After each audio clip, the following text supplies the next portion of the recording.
I was just bopping along to the music there. Welcome, everyone. Welcome. Thank you very much for joining us today. Great to have so many of you here. Um, yeah, great to have you here for the Skillfluence session. So today's webinar is all about the well-rounded researcher. And the idea of the well-rounded researcher comes up a lot from UKRI, from the VTI framework, doctoral programs.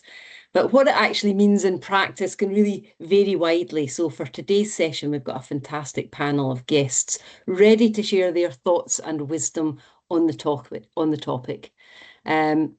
So let me just, whilst we're waiting for people to arrive, in the chat box, what I'd love for you to do is just say hi. And I'd really like to hear one thing that your town or your city is known for. So tell us what your town or your city is known for. You can choose wherever you live now or your hometown, wherever one you prefer. Just to make sure the chat box is working.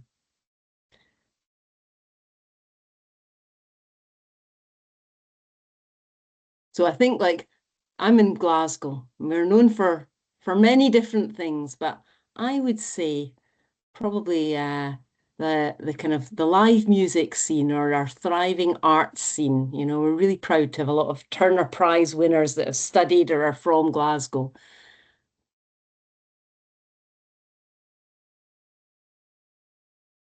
The land of Robin Hood. Well, you've got King Richard under your car park. I love that. Welcome.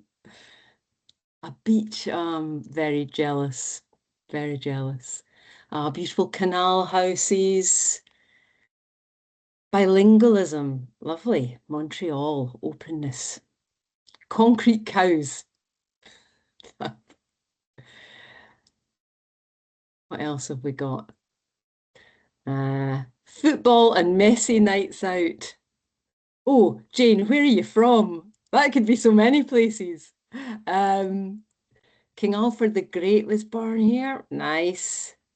Munster rugby. The invention of tenants. Nice. I like it. Oh, congested traffic in the River Cam. Hunting in the River Cam. Pebble Beach. Lovely. Yorkshire Sculpture Park. Yes, that's brilliant. Leeds United football team. Right, Newcastle. Yes, indeed, Jane. All right, brilliant. We've got some lovely ones there. That's really nice. Really nice to hear all the different things you're known for. So, welcome again to today's session. Really good to have you all here. And you can use the chat box to keep us informed if you've got any thoughts or comments as we go through. But we seem to have gathered a bit of pace now. We've got quite a few folk here. So please, in the chat box, could you just jot down what your job or role is and what university or organisation you're from? It's really helpful, I think, for everyone to know who's in the room, who else is here, and also for our panelists so that they can understand where you're coming from.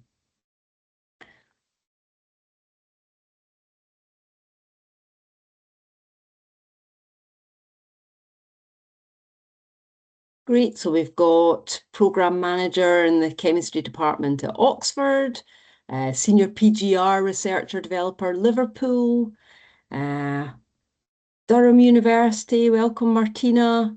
Hi Hannah from the Open University, fab. Mina from the University of Bedfordshire. What a lovely mix, what a lovely mix of people and some familiar faces, if you know what I mean, and also some new folk here as well. So that's really fantastic to see. What an amazing mix of people. Really delighted to have you all here today. What else have we got? Warwick, welcome Sarah. Quantum Informatics CDT Manager, Placement Coordinator and DTP training, all sorts of interesting job roles. I want to learn more, but we must get on. So before we get on to the next part of it and just introduce myself, I just want to mention a note of our next session topic. I know I'm getting ahead of myself, but just to pique your interest and just in case you have to dash off before the end of the session today, I'll share more about it at the end and the link to register at the end of the webinar. But just to let you know what our next session is going to be about. So let me just get started and just introduce myself to begin with. I'm Alison Gray. I'm the founder and director of Skillfluence, and I started Skillfluence nearly 10 years ago to work with researchers and academics with the aim of helping them and giving them the tools and the skills and the confidence to get their research out into the world and to make a difference from their research, whether that's through collaborating with industry or communicating with the public or commercializing their research. And in that time, we've worked with well over 100 universities and research centres, more than 40 CDTs and DTPs. And as well as our core team of 12, we've got 30 plus fantastic trainers, and we have learned a lot on the way too. So that's it for me. I am now going to hand over to my colleague Danielle, who's going to introduce herself and she's going to get started as she is our host for the panel today. I do hope you enjoy. Over to you, Danielle. Thank you very much, Alison, and nice to meet you all. Lovely seeing all the comments coming in on the chat and where you are and what you do. And Concrete Cows, I know that's Milton Keynes. That's near where I am from originally.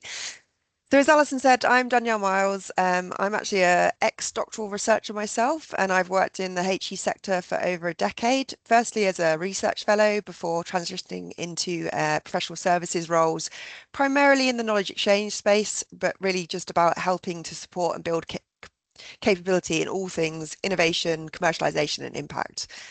And now I'm the head of knowledge exchange and impact at Skillfluence, where I'm using my lived experience working with over 40 different universities on the provision of researcher training and development.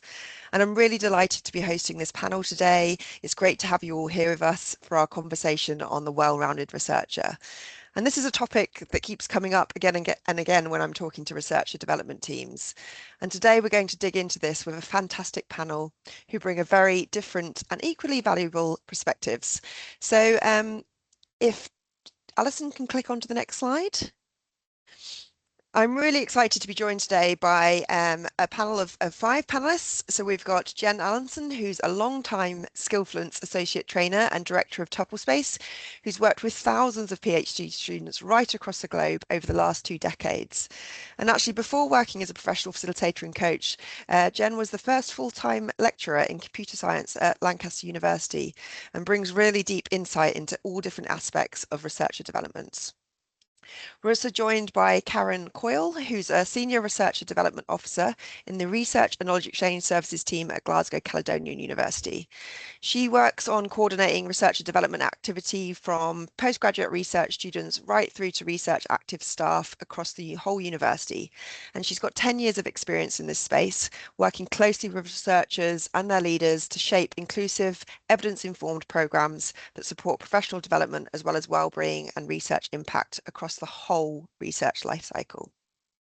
Our third panelist is Sarah House, who started her career as a primary school teacher before leaving the classroom to join the University of Leeds. She's been in various different operations roles, supporting human resources, finance, health and safety, and now she's in a role that she's thoroughly enjoying, supporting postgraduate researchers, including organising multidisciplinary cohort-based training for doctoral programmes. We've also got Chris Hoyle, who actually recently completed his PhD himself and now works with the National Physical Laboratories Postgraduate Institute for Measurement Science as a development officer, and he's supporting doctoral training and skills development across multiple different institutions and universities. And I think Chris brings a really valuable, unique dual viewpoint as both a recent researcher himself and now somebody that's new to role, supporting others as they navigate their PGR journey. And lastly, but not least, we have Charlotte Hassoun-Sykes, who's the CDT manager for the EPSRC CDT in 2D Materials of Tomorrow. Charlotte is also relatively new in role, but she's very much in the thick of getting into it, figuring out the realities of building a supportive, interdisciplinary, cross-institutional training environment. And she has more than 25 years in various different research adjacent roles across numerous faculties at University of Manager, which she can lean on. And alongside her day-to-day role, she also works as a harassment support advisor, offering guidance and support on a pastoral basis. So I think we've got a fantastic panel. Thank you so much for all being here today. Over the next sort of 45 minutes or so, we're going to keep things open, honest, and hopefully conversational. This really isn't about perfect answers or sharing fully formed frameworks with you today. It's about really kind of digging into and surfacing what we're noticing on the ground, what we're trying, and what we're learning along the way. And of course, for those of you joining us today, please do feel to pop thoughts, reflections, comments, questions in the chat at any time, and I'll try and keep an eye on those and bring them into our discussion if we've got time. So I think that's enough of me speaking for now. Let's jump into our panel, and maybe they can all switch their cameras on. And Alison can stop sharing the screen. And I can see your faces. Fantastic. So let's jump in. Let's start with the big one. We'll do a bit of a round robin on this one. I'd like to ask each member of the panel, maybe trying to keep it concise. So let's go 30 seconds. What does a well-rounded researcher mean to you? And should we go in the order that was just on the slide and start with Jen? Oh, that gives me the easy job. Everyone else has to think of a different answer to the one I'm going to give. For me, a well-rounded researcher, like a well-rounded human being, is somebody who is doing work on themselves, who's developing their self-awareness and trying to learn how their behaviour impacts on others. So it's somebody who realises that this research journey is part of their life journey and a chance for them to learn more about who they are and what their contribution is going to be, whilst keeping an eye on how they impact on others. Fantastic. Thank you very much. Karen, from your perspective? Yeah, for me, I think that a well-rounded PGR researcher is obviously first and foremost someone who is able to develop their own depth as an independent researcher and build on research integrity and the skills in their discipline, but also somebody who can build on broader skills and awareness that you will really need to sustain a career in research. And at the same time, that sort of balance of well-being and communication skills. Fantastic. Thank you. And Sarah? I've got quite similar ideas actually to Jen and Karen.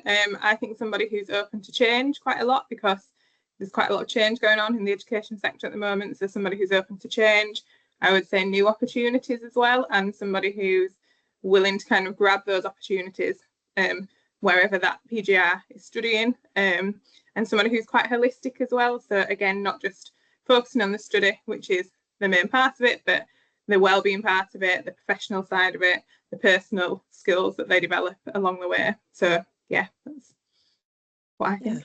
Really, really interesting. Chris, let's come to you next. Yeah, so I've got kind of similar ideas to Sarah and Karen. So I think a well-rounded researcher should have the kind of core skills they need to do their PhD. You know, they've got the knowledge of the field, they have the technical skills they need to do their research, they're able to communicate their ideas, you know, write papers and go to conferences, that kind of thing. But they also need additional skills that are harder to teach and are ones you kind of pick up while you're doing your PhD. You know, things like you've got to be resilient. You've got to be able to bounce back whenever there are problems arising. You need to be optimistic, I think. You know, PhDs are difficult. You got to you got to be optimistic to keep going. And I think also it helps, you know, one of the hard things about a PhD is focusing on the small details all the time, but maintaining that view of the big picture of your research. I think that's very important. Yeah, some really good points there. And again, lastly but not least, Charlotte? What's left for me? So it's that combination of technical skills, being able to do their research, and but also the soft skills. So the things that we've said about communication, resiliency, curiosity. If you don't know the answer, find somebody who does. Ask the questions. And that's on both sides of things. And being able to go into, so they, alongside their research, they're going to go into conferences and events and stuff where they don't really know anybody. And it's having that strength of character to be able to go in and kind of network and have those conversations. I mean, we've all done it when we've walked into a conference or an event and sort of wanted to sit in the corner with a cup of tea and not really talk to anybody. But it's actually having the skills to go up to somebody and go, "Hi, this is what I do. What do you do?" Yeah, definitely. I think what's coming across there is that kind of holistic approach, isn't it? And I think, all the things that you've mentioned there, it means we've got our work cut out for us, right? There's lots of aspects to tackle and lots of things to balance there. Just to sort of follow up on that a little bit, I'm just wondering if maybe Sarah or Karen want to comment on whether you think researchers themselves buy into this idea of being a well-rounded researcher. Am I okay to go, Karen? I think yes and no. I want to hopefully say that most people do, most PGRs do. I know at the University of Leeds, our training cohorts, we really push for that. So the training that we develop and the cohort program training, it's very specific. And we do try to fit in a mixture of those sort of the skills that everybody needs, like we said, resilience, the conference, all those, in a mixture of the well-being part of it as well, and those kind of like the softer skills. So we do really encourage that, but we are noticing, I'm sure we'll get into it a bit later, that the training sessions that we put on, we get a better attendance if it's sort of those hard skills.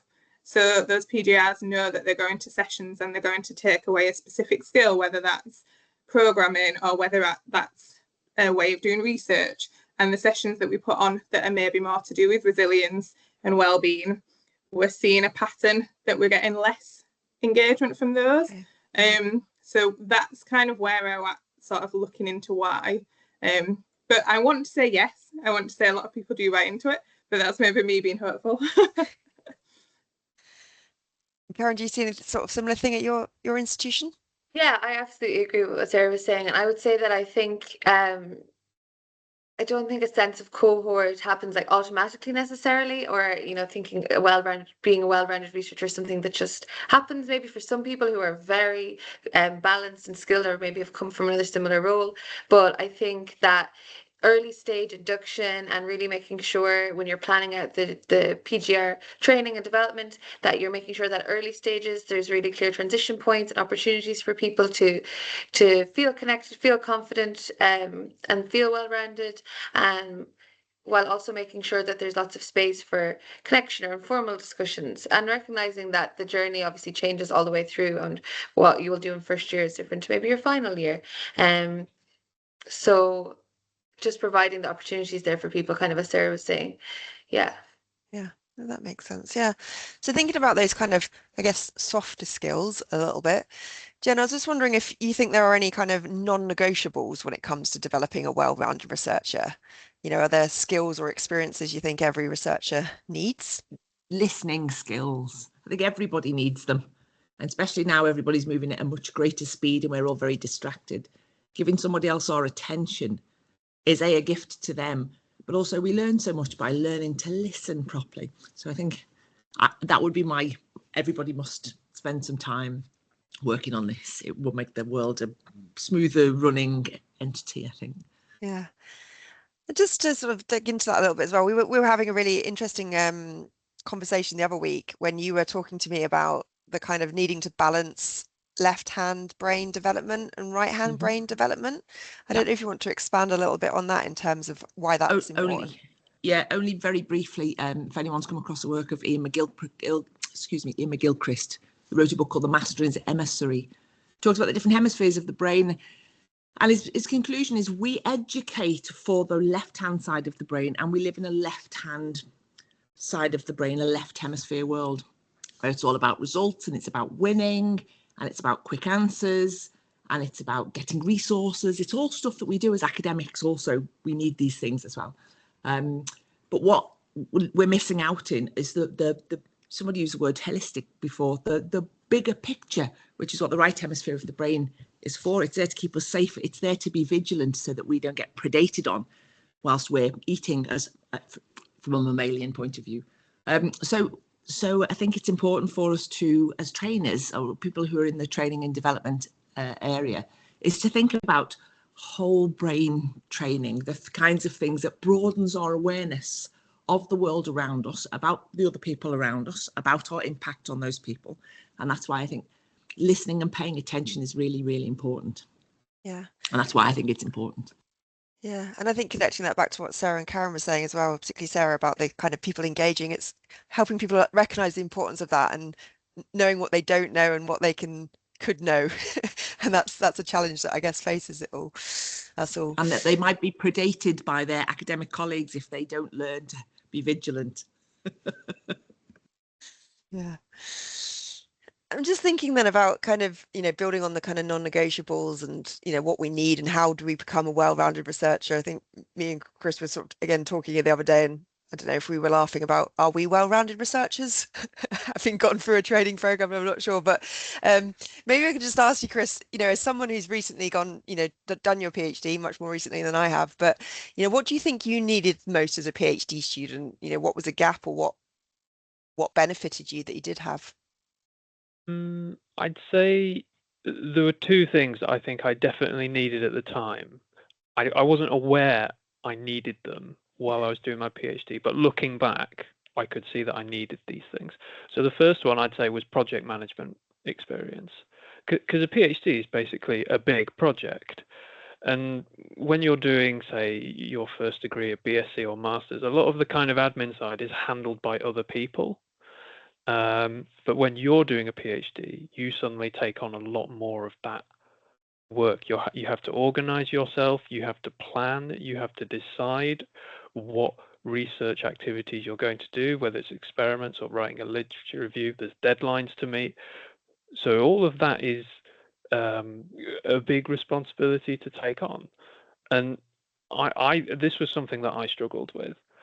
And looking back, now that I'm in my current role, when I've done things like project managing events for training at the National Physical Laboratory, I've gained some of that experience, and I've just thought, yeah, if I had the kind of experience I have now while I was a researcher, I think things would have been a lot less stressful at times. So that was the first thing, yeah, project management. The other thing I'd say was I needed more confidence. And this is something I hear students talk about a lot, imposter syndrome. People doubt their abilities. You're working in research teams with experts in their field, and it's daunting, and you're dealing with difficult stuff, whatever it is you're studying. But you just need to have okay, we'll take it slowly. Everything will be fine. So not panicking. If you have confidence, you won't panic. It's fine. It's a really interesting point, Chris. And I don't think it's just doctoral students, it's all levels of career stages. There's different sort of imposter syndrome creeps in. And we were talking in a training session yesterday about confidence. You can't just train someone in confidence. You have to practice, and then you become more confident and sort of just step out of your comfort zone a little bit further and try and build that. And I think another thing that helps with confidence is good networks, peers and colleagues, and not feeling like you're on your own. And actually that's a point that I'd quite like to pick up with Charlotte in terms of, I know you're sort of supporting your new CDT. It's very interdisciplinary, it's cross-institutional, you've got people working remotely, and I know that you're working really hard at sort of how do you build that sort of sense of cohort, and how do you create those relationships that can support students throughout their journey? I don't know if that's something you want to comment on in terms of how you're trying to create a cohort early on. Yeah, absolutely. So we're very lucky in that although we are a new CDT, we have the old CDT, so Graphene Now Nano, which is where Chris was, to lean on a little bit. So we have more experienced students around, and there is a connection between the two. So and we start it really early on. So the first week that they start with us, We have a session where the director introduces and talks about what's going to happen. The technical staff do the same, so they get to know the faces that they're going to interact with all the time. I'm there. I very much say very little, except you've already spoken to me. You know what I'm like. Go and get your dinner. But I'm still there, and it's you know, you can always come to me and ask a question. There's no silly questions. Come and ask them. But at the same session, there are students from the later Now Nano cohorts who can come in and talk about their experience, and they can make those connections early on. And we also, as Jen will know, have a team building session the second day to get that group of students to know each other and work together, because they're going to be spending 4 years together, because that's how long our program is. It's 6 months before the 3.5 years, and so that they can get to know each other. And I knew we'd got it right, or at least close to right, when a bunch of them went to the pub on the first day. That was kind of like really reassuring, that I knew I'd got, everybody was kind of like, yes, we've had a busy day, we've got to know each other, and we've gone to the pub. Perfect. But I want to kind of make sure that we maintain that, and that will be done through things like student away days. So all the students, whether they're based in Manchester or in Cambridge, will be able to come up to somewhere. So sometimes it's, I understand, because Chris will know all this, the Lake District or hiking or something like that. So there'll be fun things that they can go and do, outdoorsy things. But also we have an annual conference.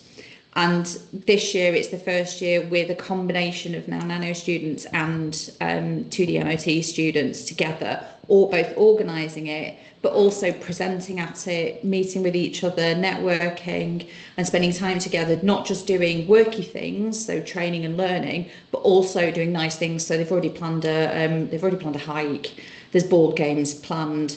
There's all sorts of fun things to kind of get people to know each other. Yeah, and I think you can balance those, what we're calling fun things there, with, that there is skills development in that as well, right? And I know that's something that, Jen, you've done a lot, because you do the sort of cohort building workshops with us and the team building ones. It's sort of training through stealth a little bit. You're teaching them team working skills, probably teaching them the listening skills, but the kind of, productivity skills. I don't know if you want to expand a little bit in terms of how you use fun and games to train by stealth. I don't know that it's training by stealth. I mean, we learn through play. As children, we learn through play. So if we're provided with a situation that allows us to feel safe to play again, then learning just happens. So yeah, of course, I use lots of games and activities which are sharing or to practice skills that we practice anyway. But yeah, fun. And that's what helps build the relationships, right? That's the important part of it. Yeah, definitely. And when people feel safe to disclose things about themselves, where they come from, who they are, what they're excited about, all of those kind of things start to knit together the relationships that can then last them for a lifetime potentially. Yeah. Sarah, I know you're supporting 2 sort of doctoral training programs at the moment, at least 2, Panorama and Yes. Do you do much in terms of sort of cohort building intentionally at the start of the programs? Yeah, so we normally, especially for Yes, which was new for this year, we do similar to what Charlotte was saying. So we have an induction week at the start, and it's a whole week, and they go somewhere like in the Yorkshire Dales. So it's quite remote, so it's a good chance for them all to get to know each other, because there's not really anywhere else to go other than the hostel. But that works really well, and we always get really great feedback about that. And then they come back to the university. So Leeds is kind of like the central one, but whether they're from York or Hull, so everybody gets together and we do something very similar. So a team building session, and then we start with the training sessions just for the first year. But we have taken on board a lot of the feedback that we've got this year about kind of feeding in more into cohort activities. So we've got a summer barbecue planned. We have a Christmas social, which our reps from the DTN cohorts plan. And again, similar to what Charlotte was saying, it's a mixture of Panorama and Yes. So it's not just new PGRs, it's from first year all the way to 4th year. We also have an annual conference as well, which again, it's a mixture of everybody who plans it. And we had feedback this year that the 4th years would just like a mini cohort, just them, as a breakaway from thesis writing. So we're really trying to take on board what the PGRs want and then giving them that as well. And I think they're working. I think we're trying to sort of drum up attendance more and more, but I think as soon as word gets out that that was something good and we're trying, I think it will just grow each year, which is obviously our aim. Creates a bit of a critical mass, doesn't it? Yeah. Mhm. Yes. Just to pick up on that point that you mentioned there about sort of listening to student feedback. I mean, it's so important, isn't it? And I know you were saying to me again when we had a chat the other day about, you've been doing quite a lot of work recently to sort of look at the feedback from your students and trying to adapt your provision accordingly, basically. And I'm just wondering if, from looking at all that feedback, maybe we can just look at a little bit in terms of what you've learnt about what researchers need at different stages of their journey. Yeah, so I would say this year especially we're trying to just look at immediate feedback, and then obviously we've already replanned our training scheme for next year, but some of the feedback we've had is that some PGRs think there were some gaps in our training programme. So when it came to writing for publication, for example, when it came to CV writing and looking at that, whether it came to just focusing on thesis writing. So we've taken on board some of the specifics that our PGRs think are missing, because it's okay that we plan it, but we might not see these gaps. So it's really, really beneficial to hear what our PGRs have to say. And then we've obviously sourced sessions for next year based on that, so we can hopefully fill those gaps. We've also had some feedback about swapping when these sessions happen. So for example, we've had one this year that was based on conferences, but we had it planned and it was delivered in the second year. But then actually reflecting on that, most of our first years have already attended their first conference. So just things like that, really reflecting and looking back and thinking, actually, would it benefit our PGRs more if they were swapped about? And just really just focusing on what they think would work well. So we're really trying for next year to sort of listen to feedback, and just sort of redevelop our training scheme.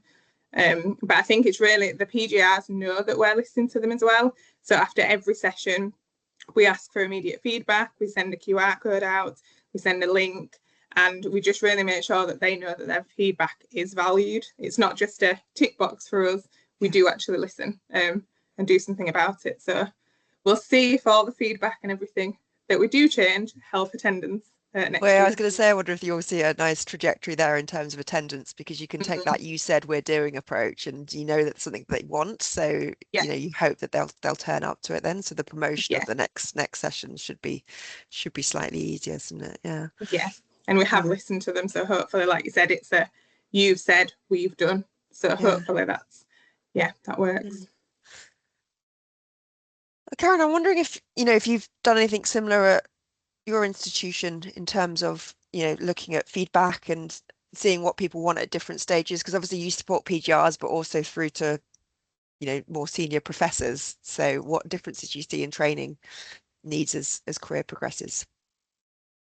Yeah, definitely. Well, from the PGR perspective, we definitely think when we think about our training of like the different phases and what people need. So early on, we know that there's a lot of structured support really needed around that confidence building, research design, making sure that they're understanding expectations from the PGRs of what's to come. And in the middle phase, I would say it's a little bit more about like just making sure that we can sustain that momentum, and it's sort of well-being and focusing on that, and really sort of, I guess at that point we see a lot of independence development happening. And towards the end, kind of like what Sarah was saying, there's a lot more feedback of what they want is like, okay, now we need sort of very outward facing support in like CV design, career planning, writing up, getting finished, transitioning beyond the PhD. So that's sort of how we design our program for the year, taking in more in like the phases of the PGR. And then for staff, it's very much kind of ECRs. It's very much around that sort of career development, supporting the career progression of ECR. For our doctoral supervisors, it's that sort of support for the PGRs, and for more senior staff, it's often what they need is more sort of that sort of leadership or supporting like mentorship, that sort of thing. And what we get requested nonstop is funding, grant writing. They're like the big ones. Funding and grant writing, and publications, and how to get published. Yeah, really interesting. It's interesting when people want so much, and then it's like balancing when they're turning up to it and not turning up to it, and looking at what they're doing. And I Yeah, think it's, you know, absolutely. it's a really difficult time at the moment, right? The financial climate and HE is difficult, is probably an understatement, and you know, we're all having to try and do more with less, and you know, really be intentional with where we're spending our resources. And I know, Karen, that's something that you've been thinking about a little bit, in terms of, you know, you're having to put less training on, but you're trying to be more intentional with what you're putting on. And I guess that's connected back to what people are asking for and their feedback. But I'm just wondering how that's sort of looking in practice for you. Yeah, so obviously we're all in very challenging financial times, and I know that for a lot of institutions, organizations, that just means tighter budgets, less resources for wonderful things like research and development. So we've had to really think about how we can like get the most bang for our buck, I suppose, but also what else we can do that doesn't require us needing to actually spend a lot of money. And I think what we've seen is that we have to really focus on high impact training that directly supports PGR's research, their progression, their well-being, employability, but also not just doing 100 things just for the sake of it, just really narrowing it down to the sort of high impact things. For us, we have to be sure we're always aligning it to sort of national expectations. We have to make sure that we're UKRI and QAA and all of those expectations that we have for our students, that we're meeting them and what we deliver. The researcher development framework is a really useful resource that we have signed up to, that we have to take that into account as well. And something that we've been doing more is trying to collaborate more with other local Glasgow universities and HEIs, sharing resources. And that does take a bit of work at the start to build those connections, but I really think that the results it yields can be really fantastic, because you're building these relationships with other institutions. And so we've been doing a bit of that with like the Conservatoire and Strathclyde and UWS, and that's been really nice, and actually something that we hadn't really done a lot of before. And obviously all the time thinking about how we have to ensure that everything remains as accessible as possible. And we have a lot of distance PGR students, we have a lot of part-time PGR students, we have disabled PGR students, caring responsibilities. So making sure that we have as much asynchronous delivery as we can and online, while balancing that, still doing things in person and making sure people can feel that there is like that cohort there. And so just tips that I would have for anybody that's thinking about this is look at what's already there, what already exists. Your organization or institution might be signed up to organizations like VTI or UKRI, or you might have databases within your library or whatnot that already have so many fantastic resources that are either free or because of the subscriptions you pay for it. So we spend a lot of time finding them and highlighting them to people. If you do have the budget and you're bringing in externals, just do your homework and make sure that it's people that you can trust, that have good reviews, maybe you've worked with before. And just kind of hitting on what Sarah was saying, we really try to like listen to the PGRs, because there's no point in us running a whole lot of workshops that we think people would find really great, but the feedback is that they don't. So really delving into the feedback helps us to see, okay, what do people actually want and need, and providing that as much as we can. And if you're using in-house people, not taking advantage of the great people that always put themselves forward to do things, because there's only so much goodwill that you can use. I think that's sort of the main things that we've been trying to do. Yeah, and that's brilliant. As you actually touched upon one of the questions I've just seen popped up in the chat box there from Katerina. She was asking, she's interested to know how colleagues are differentiating the development offering for different types of researchers. So thinking about international part-time researchers. I don't know if anyone wants to come in on that at all, building on what Karen's just said.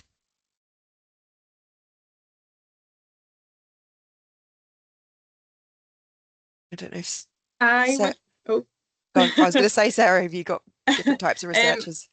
Yeah, I would say similar to what Karen was saying about, we have our sessions a mixture of in-person and online. So I think there's probably 75% a preference for in-person, and we probably get more of a turnout for in-person.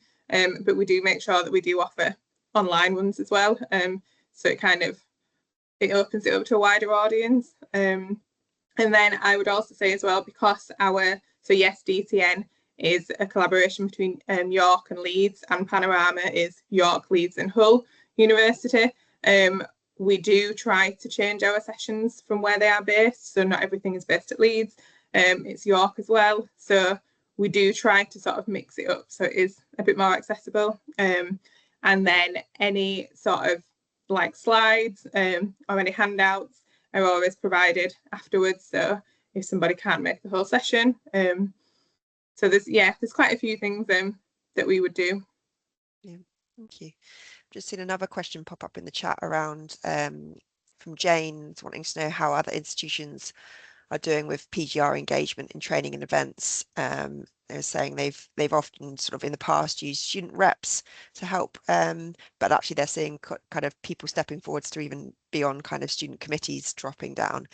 I'm wondering if, Chris, that's something you might want to comment on, because I know you were involved in that type of thing as a student, and I know that you've got a really good sort of PGR community at NPL that you lean on for events. Yeah, so from my side, so the National Physical, sorry, just sore throat. Yeah, so at the National Physical Laboratory, we have a community of PGR students called the Postgraduate Institute, because we have students who come to NPL from all across the UK. We've got about 200 students. So because that's such a large body and we're quite a small team, it's hard to manage them all the time. So we have a student rep team. And often, yeah, it is hard to get people to buy into this. I think the main problem is really just PhD students are busy people. You know, that they're trying to do their research, and the work they're doing at the moment, it's like the thing that's directly in front of them that they need to focus on. So when you ask them, oh, can you do this volunteering thing for maybe like an hour a week or something, they'll often just go like, I might struggle to find the time. That's something. Especially if they're at a university at the other end of the country or something. But I think what helps is that some students are more involved than others. So if you can get them in to help on student committees and things, they can spread the word around, and that it is actually beneficial for them being involved in that kind of thing. Especially if they can then show what benefits it's given them. It's not just like, I mean, obviously it's taking time out of their like research time, but what do they get back from it? They're showing that they're able to manage events. They're showing that they're able to lead a team, that kind of thing. And I think once students see the benefits it gives them, it helps with engagement. It's like for some of the students who have been on our committees for recent events, it's like they're asking us for references and things, and we're giving them back to them when they're like applying for jobs or other positions and things. So they get, I mean, reward is the wrong word, but you know, it's like they're getting something back from it, and I think that helps. Yeah, I think Jen's just replied in the chat as well. I think that's exactly it. It's about them understanding that future benefit, right? And then being able to connect the dots about how that makes them more employable. And I guess coming back to your earlier point, Chris, in terms of wishing you'd had more training and skills development in project management, getting involved in things like this is a practical way of doing it, isn't it? So that's maybe it's kind of explaining the benefits to students as well as sort of asking for help might be a useful thing to do. No, absolutely. I mean, I'm on this panel because 2 years ago, someone asked me to help organize a conference as a PhD student. That was like the first thing. And again, I was in that place that, organizing a conference, I'm really busy right now. But in the end, I did say, okay. And now look where I am. I've got a job doing this. I'm on a panel session. So when people see that, they think, oh yeah, it can really lead somewhere and be really useful. So you're the role model we all need then, Chris. Well, yeah, I try. Brilliant. I'm just sort of thinking, sorry, I lost my train of thought there a little bit. Like when we're thinking about challenges, and we can see some coming in on the chat there, I don't know if anyone else wants to sort of pop a challenge, you know, what a comment in the chat box in terms of what development needs they're struggling most with in their current cohorts. And if there's anything that the panel are seeing more and more when it comes to supporting doctoral researchers, we know pressures are changing, landscapes training. What's the challenge you're still facing? We've talked about engagement. Charlotte, I don't know if you've got any thoughts on this. I'm very spoiled because I've got my first cohort and they're all super keen jelly beans. So I'm not too stressed at the minute. It'll come later because they've only just gone on to start their project, so it will come later. I have to say I am listening avidly to comments that are being made because it's things that I can, while they are just getting started on their projects, I can swoop in and go, oh, have you seen this course that's on? Might want to do this. So I am kind of like taking information on. I don't think there's anything that currently is standing out for me. I'm very aware of engagement maybe being an issue later, once they kind of get busier. And I know that chivying bodies from now they're all at the writing up stage, was kind of difficult to get them involved for this year's conference, but I had kind of like 3 volunteers very keen to do it. I think one of the things maybe is I am very aware of overwhelm, like the constant emails that they get, because there's all these opportunities and there's all this information and there's all this stuff out there for them, but it is just a constant feed of emails in their inbox. How do they prioritize? Yeah. How do they keep on top of it? How do they prioritize it? How do they recognize what is important and it's that whole grid, isn't it? What's important, what's urgent? How do they do that time management but on their own inbox? And I think that's something that I'm super aware of. The only way that I've come up with so far is if they get an email from if they get an email from my generic email address, that's information. If they get an email from me, they need to do something. But that's all I've got so far. So I'm really keen to hear what everybody else does for all that side of things. That overwhelm, yeah. Can I just jump into what sort of build on what Charlotte said then? I think we're trying really hard for next year to look at something similar. So sometimes less is more. So we have offered so many training sessions this year, but there's definitely been sort of peaks where we've had really great attendance and then lower times when attendance hasn't really been good. But we're starting to notice a pattern. So for example, we've got a couple of sessions coming up in the next few weeks and attendance so far is quite minimum. But then we've looked back and thought, actually, it's conference season. So a lot of our PGRs are at conferences. There's lots of other sort of events going on in the school as well and in the faculty. So I think next year there's talk about sort of keeping the core sessions in, the ones that have been really well attended this year, but then not just booking more in just for booking them in, and just sort of a bit like Karen was saying earlier, just focusing on the ones that have worked really well this year.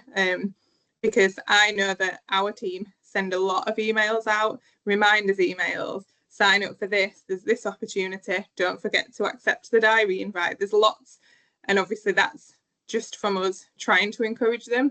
But actually from a PGR point of view, if they're just thinking, here's another email, I need to do this, it's something else to do. So I think it's really key to get that balance. So it will be interesting what happens next year if we do find that balance. Yeah.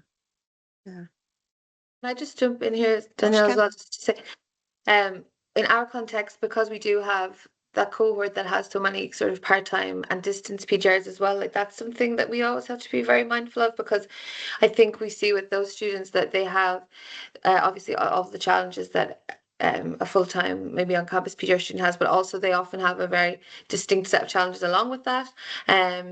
Isolation or access or having to split their time, and that's something that we have to be mindful of, because it's not though they can't take part in running a conference because they don't want to. It just mightn't be something that they can do. So we're trying to always think about, well, if we are hosting a conference or we are doing things on campus, are we making sure that we are hearing from that audience and including them in any way that we possibly can, and just visibility, I suppose, for our sort of students that are part-time or are at a distance, because that's just a challenge all unto itself, I think. So I don't necessarily have the answer, but just I guess suppose being mindful if you do have students or you work with students who are in that boat, that along with all the many challenges, there's a whole extra set. Yeah, it's that kind of just making sure it's as accessible as possible. And I can't help but think when we're looking for volunteers as well as, and sort of balancing that overwhelm, it's kind of how do we break those roles down into a bit more sort of bite-sized chunks, and particularly if people are, are working remotely, are there things that they can do online? Do they have to be at in-person meetings to help organize things? How do we make it as accessible as possible is definitely something I think we can all think about a little bit more. I'm just conscious that time is flying. We've already at the 10:02 mark, and I just before I hand back to Alison to sort of to wrap up a little bit, I thought it'd be quite nice to just hear from everybody on the panel what one piece of advice you would give to someone new to a researcher development role, one that you would wish you'd had up front maybe, or a bit of wisdom you could pass on to others. So maybe I'll start with Chris. It's one of our newer researcher development. I'd say the first advice, and we've already kind of talked about it, is if you struggle with attendance for whatever it is you're organising, don't despair. I mean, often when we're organising stuff, attendance is low to start with, but if you remind people, hopefully things do pick up, but don't let it dishearten you. It is hard for all the time, but you'll make it, you'll get there. Fantastic, thank you very much. Charlotte? Oh gosh, I would say ask all the questions. Don't be afraid to ask questions, because I think the admin teams that I've been working with who've been teaching me everything have, I've apologized to them repeatedly going, I'm really sorry, but I need to know the answer to this as well. Don't be afraid to ask those questions. And it does take time to understand the cycle. And so I've kind of looked at it as, until I'm sort of 2 years into the role, I've not finished learning. I've absolutely not. And it wouldn't surprise me if I'm still, well, I will be learning all the way through, but I don't class myself as having completely learned everything until my first lot graduates. So I'm still not even halfway through. So don't be scared of that, because it does sometimes feel like completely overwhelming with all the systems and stuff that you've got to kind of drill into your brain. It's hard. I don't think we ever finish learning, right? And every cohort that will come through the program is going to be very different. They'll all each have different life experiences starting at different places. So I think the kind of need to be adaptable and listen to what they're saying, I think is evident. So you're going to constantly have to learn how to do something different, possibly. Sorry. Maybe I'll come to Jen next. I could see you nodding along a little bit there. Yeah, obviously I've got no experience of managing cohorts, but I've only got in-room training experience. So for anybody who's in room doing training, my only advice is to remember to be a participant regularly. So put yourself in training courses, and it doesn't have to be anything to do with your job. Go and do training in anything that you don't know about, so you remember what it's like to sit in the room and go, I don't know anybody and I don't know what to say and I feel stupid. And it's just lovely to keep putting yourself periodically back in that place, so you keep empathy for what stops people from coming and what makes them feel awful when they're there sometimes. Yeah, it's a brilliant piece of advice. Thanks very much, Jen. Sarah, to you next.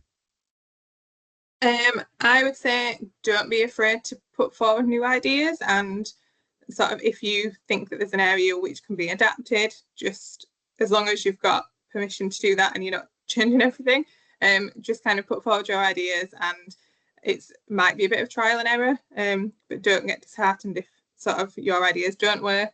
And I think the main thing is exactly what Chris said, that when it comes to putting on events or sessions or organising, if attendance isn't great, it's not a reflection on us. We've done everything, but just keep thinking, well, what can we change?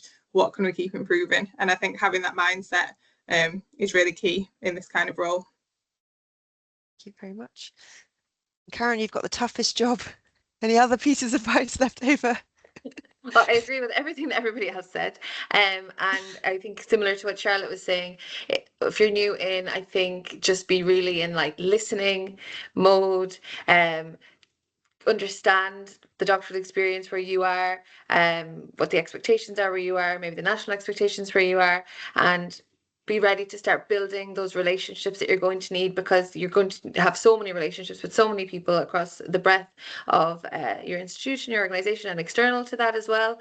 And I think I just really would emphasize patience and I suppose pragmatism, because research and development and training and researchers' needs, it's quite interesting. It sort of sits at a crossroads of its culture and its policy and its workshops and its individual need, and you're not going to be able to make massive changes quickly, but just through like consistent small changes and improvements over time, you will see it. Sometimes you'll have a great big massive event that everybody applauds you for, and that's fantastic, but often it's just in the day-to-day, like nitty-gritty, pushing things forward.